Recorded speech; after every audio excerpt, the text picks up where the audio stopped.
My perception on poverty alleviation in the world and my answer to it is agriculture.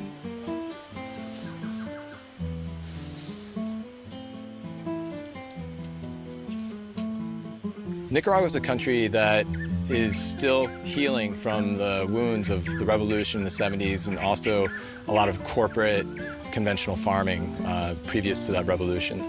And when I first came down here, seeing mangoes rotting on the ground and knowing what the market and knowing what people would pay for organic dried mangoes in the US, there was a small click there just saying this is really so sad that these growers are losing out on opportunities to connect with the market. And I didn't think much of it at the time. Fast forward a few years later and I was reminded of that moment.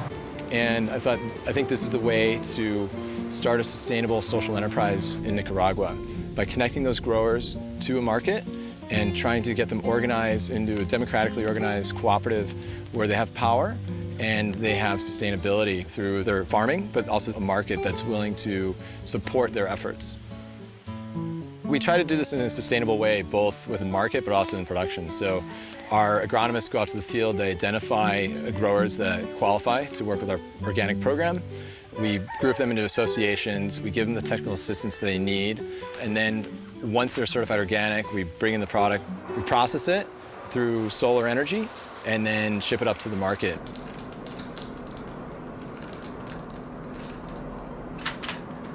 So what we really want to focus on in our workshops with the growers is soil, and soil management and watershed management. So we've already gotten down the organic component, and so now the next step is to work in soil management. What do we intercrop with the products? How do we penetrate the soil so that the water can go down to the water table? How do we create a more vibrant, liver soil that is active and become even more drought resistant and more resistant to disease as well? So the end goal of all of that practice is so that the farmers are practicing regenerative farming and they can get to a point where there's carbon sequestering, and they're creating a model for future farming generations. Before working with small growers, I was an educator, and I thought that education would be a really good catalyst for us to organize growers, educate them in proper organic farming techniques, and connect them to the market.